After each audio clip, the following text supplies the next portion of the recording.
اگر یہ تفسیر ثابت نہ بھی ہو تب بھی اس رات کی فضیلت کچھ اس عید پر موقوف نہیں۔ يا إلهي أنت ربي ذو الجلال والإكرام يا إلهي فاعف عني واهدني ولا تتركني۔ الحمد للہ وکفا والصلاة والسلام علی من لا نبی بعد، اما بعد فاعوذ باللہ من الشیطان الرجیم، بسم اللہ الرحمن الرحیم۔ حامیم والکتاب المبین، انا انزلناہ فی لیلۃ مبارکۃ انا کنا منذرین، فیہا یفرق کل امر حکیم امرا من عندنا انا کنا مرسلین۔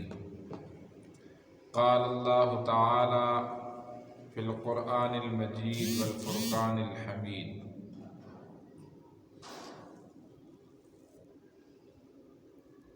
حامیم والکتاب المبین۔ حامیم قسم ہے واضح کتاب کی، بے شک ہم نے اس مبارک رات لیلۃ القدر میں نازل کیا، بے شک ہم ہی ڈرانے والے ہیں۔ اسی رات میں ہر حکیمانہ معاملہ ہمارے حکم سے طے کیا جاتا ہے، بے شک ہم ہی رسول بھیجنے والے ہیں۔ محترم سامعین مکرم، یہ مہینہ شعبان المعظم کا مہینہ ہے، اور اس مہینے کی فضیلت، اس مہینے کی برکات اور اس مہینے کی احکامات، اس کی عظمت اور اس مہینے کے اندر روزے رکھنا، اس کے بارے میں حضرت حکیم الامت رحمہ اللہ فرماتے ہیں کہ حق تعالی شانہ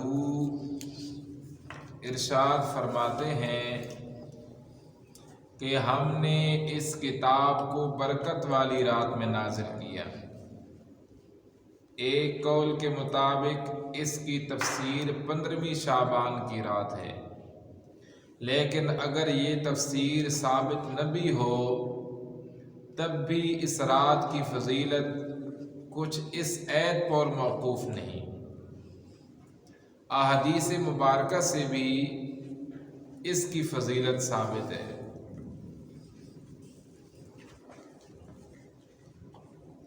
شعبان کا مہینہ بابرکت مہینہ ہے،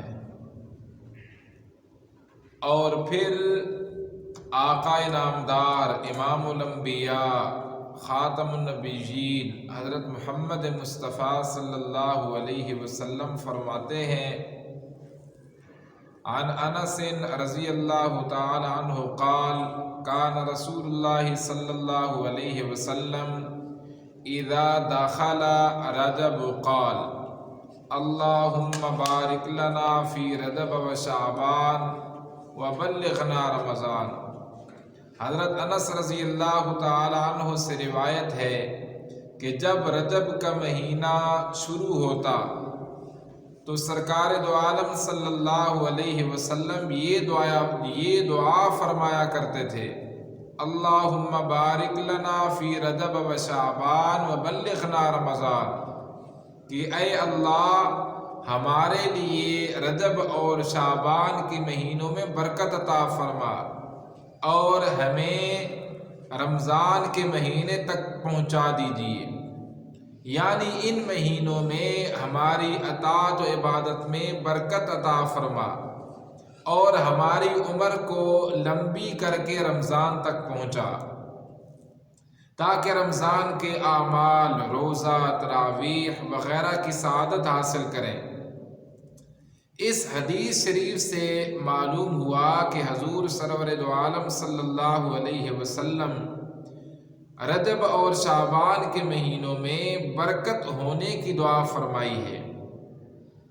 تو سرکار دو عالم صلی اللہ علیہ وسلم کے اس ارشاد سے شعبان کے مہینے کا برکت والا ہونا ظاہر ہوا۔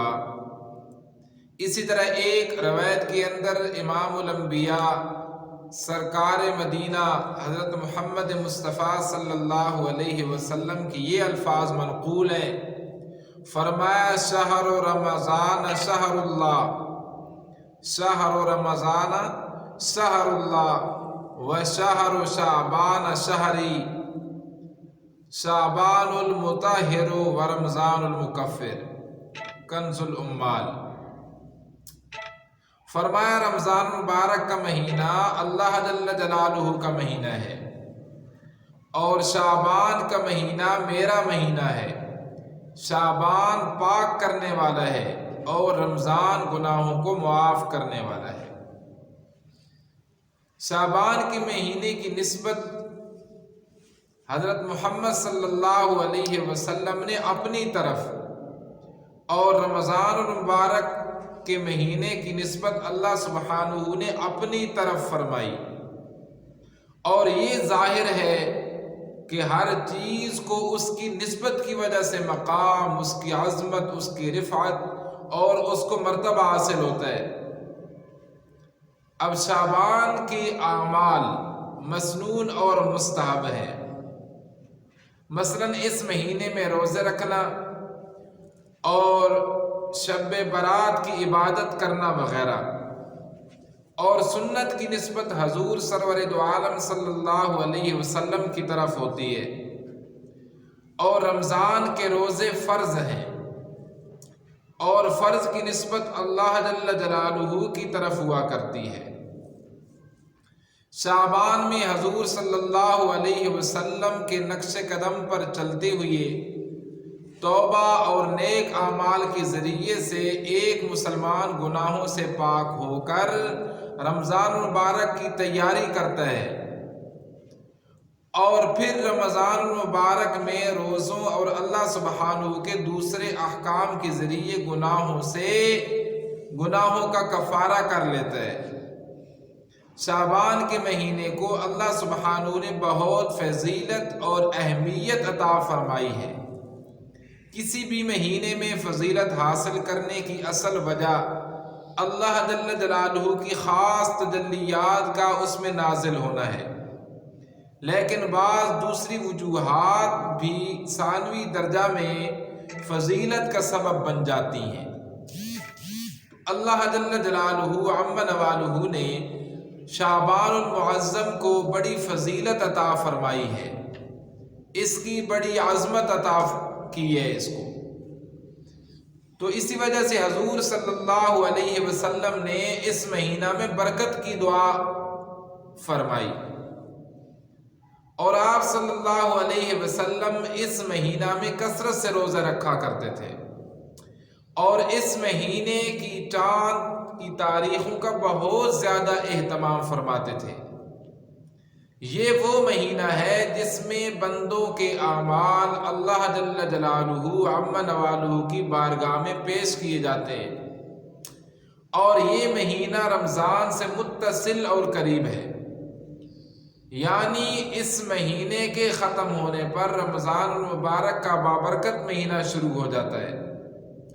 گویا شعبان کا مہینہ رمضان کی تمہید اور اس کا مقدمہ ہے، اور یہ وہ مہینہ ہے کہ اس مہینے میں ایک بابرکت رات آتی ہے جس کو شب برات کہتے ہیں، شب مغفرت کہتے ہیں۔ انہی وجوہات کی پیش نظر اس مہینہ کو شعبان المعظم کہا جاتا ہے۔ بہرحال شعبان کا مہینہ عظمت والا مہینہ ہے، لہٰذا شعبان کے مہینے کی سب مسلمانوں کو قدر کرنی چاہیے، اور اس سے متعلق احکام کا علم ہونا چاہیے۔ سب سے پہلے شعبان کا معنی ذکر کیا جاتا ہے کہ اس کا نام رکھنے کی وجہ بیان کی جاتی ہے پھر اس کے بعد شعبان کے فضائل، احکام اور اس مہینے کے اندر جو خرافات منکرات ہوتی ہیں اس کا تذکرہ ہوگا، تاکہ اس کے احکام پر عمل کر کے اور منکرات سے بچنا ہمارے لیے آسان ہو۔ سب سے پہلی بات شعبان کی لفظی و معنوی تحقیق۔ شعبان عربی کا لفظ ہے، شعبان عربی کا لفظ ہے، اس میں شین پر زبر اور عین پر جزم ہے، اور اس کے معنی ہے پھیلانا، شاخ اور شاخ در ہونا۔ اس مہینہ کا نام شعبان کیوں رکھا گیا؟ اس کی کئی وجوہ اہل علم حضرات نے بیان کی ہیں، جن میں سے ایک وجہ یہ ہے کہ اس مہینہ میں روزہ رکھنے اور نیک عمل کرنے والے کو شاخ در شاخ برابر بڑھتی رہنے والی نیک اور خیر و خوبی میسر ہوتی ہے۔ امام غزالی رحمہ اللہ فرماتے ہیں کہ لفظ شعبان شعبہ سے نکلے ہے، شعبہ کا کے معنی شاخ کے ہیں، گویا اس مہینہ میں خیر و برکت کی شاخیں پھوٹتی ہیں۔ دوسری بات، شعبان کے ساتھ معظم لگانے کی وجہ، شعبان کے ساتھ معظم لگا کر شعبان المعظم بولا جاتا ہے۔ شعبان المعظم، معظم کے معنی ہے عظمت والا، کوئی عظمت والی چیز، کیونکہ یہ مہینہ شریعت کی نظر میں عظمت والا مہینہ ہے، اس لیے اس مہینہ کو شعبان المعظم کہا جاتا ہے۔ ایک مرتبہ حضرت اسامہ رضی اللہ تعالی عنہ نے عرض کیا، یا رسول اللہ صلی اللہ علیہ وسلم، آپ کو شعبان میں زیادہ روزے رکھتے ہوئے دیکھتا ہوں، اس کا کیا سبب ہے؟ تو آقا انعامدار حضرت محمد الرسول اللہ صلی اللہ علیہ وسلم نے جواب دیا کہ یہ مہینہ ایسا ہے جو رجب اور رمضان کے درمیان ہے، لوگ اس کی فضیلت سے غافل ہیں، لوگ اس شعبان کی مہینے کی فضیلت سے غافل ہیں۔ اس مہینہ میں اللہ رب العالمین کے سامنے خصوصاً بندوں کے اعمال پیش کیے جاتے ہیں۔ میری خواہش یہ رہتی ہے کہ جب میرے اعمال اللہ سبحانہ کی بارگاہ میں پیش ہوں تو اس وقت میں روزہ دار ہوں۔ اس سے ماہ شعبان کی فضیلت کا اندازہ ہو جاتا ہے۔ اس مہینہ کے روزوں کی مثال ایسی ہے جیسے فرض نماز سے پہلے سنتیں۔ تو یہ مہینہ بہت ہی عظمت والا ہے، شان والا ہے۔ پیارے آقا صلی اللہ علیہ وسلم نے اس مہینے کے اندر برکت کی دعا کی ہے۔ تو یہ مہینہ شروع ہونے والا ہے، ہم کوشش کریں اس مہینہ کے اندر روزے رکھیں، قرآن عظیم الشان کی تلاوت کریں، زیادہ سے زیادہ نیک کام کریں، کیونکہ مسئلہ یہ ہوتا ہے کہ جب رمضان آتا ہے ہم بھی اپنی ترتیب بناتے ہیں، اور پھر رمضان جب ہم ایک ترتیب پہ چل رہے ہوتے ہیں تو رمضان ہم سے جدا ہو جاتا ہے۔ تو یہ مہینہ رجب تو ختم ہو گیا اور شعبان کا شروع ہے، تو ہم کوشش کریں کہ اس مبارک مہینے کے اندر زیادہ سے زیادہ اعمال کریں، تاکہ رمضان کی 100% جو اللہ سبحانہ کی برکتیں رحمتیں ہیں وہ ہم حاصل کر سکیں۔ اللہ سبحانہ ہم سب کو اس مبارک مہینے کی قدر کرنے اور اس کے اندر زیادہ سے زیادہ عبادات کی توفیق نصیب فرمائے۔ بقیہ زندگی رہی تو انشاءاللہ جو باقی شعبان کے بارے میں باتیں وہ بھی عرض کی جائیں گی۔ دوسری نشست میں اللہ سبحانہ عمل کی توفیق نصیب فرمائے۔ وآخر دعوانا ان الحمد للہ رب العالمین۔